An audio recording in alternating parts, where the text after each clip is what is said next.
Welcome to Jomar Yoga. I have some poses for you today that can help you if you're working on your standing balancing. So if you notice it's very challenging for you to stand and balance on one foot or the other foot or both feet, these are some poses that you can do either at home or out in the park or even in a yoga class that can help to build strength through your feet, ankles, calves, and legs. And so from here, we're going to show you a half staff pose. This is sort of the basic standing pose. You're going to lift one of your legs up, bring your knee in line with your hip, and your other hip in line with the standing leg, and then you can lift your fingertips up.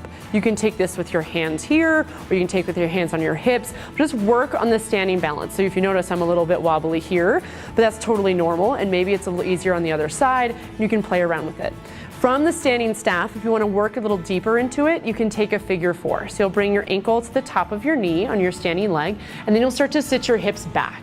And so in addition to being a good standing balance pose, this is also a good hip opener. So getting a lot of opening through your hips and low back and into your legs as well. So as you sit back, you can work into the balance, really work to keep your knee on your standing leg over the ankle of your standing leg.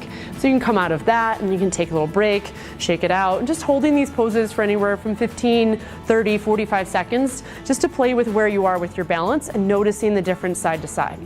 Another great one is tree pose, and this is, you see a lot probably on Instagram and things. So your standing leg will be your base, and you have lots of options. You can start with your other leg on the ground. So my toes are on the ground on my right foot and my heels and my calf, but I'm still working into that balance, finding my balance to the center of my body. You can also take your foot to your calf. This is a great next level from your foot on the ground. Just avoid touching your knee in any way. You don't want to push on the joint. The other level that you can work towards is bringing your foot to your inner thigh. And this is probably what you see a lot of times in those yoga magazines and things of people doing tree pose. Again, you can keep your hands on your hips, you can take your hands to your heart center, or you can lift your hands up. Just play around with all these different levels, really changes the pose for you. Lastly, you can work into an airplane pose. And this is a standing balancing pose where you're basically making a capital T with your body. So you'll start to hinge forward and then you'll reach your fingertips back.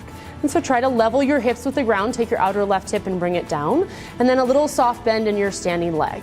And so what's kind of fun is you can pair a couple of these poses together to really test your balance. Again, working a couple 15, 30 seconds into each of them. You could take a standing staff into a figure four, into a standing staff, into an airplane pose, and maybe even into a tree. Just play around with it and see where you are in your balance.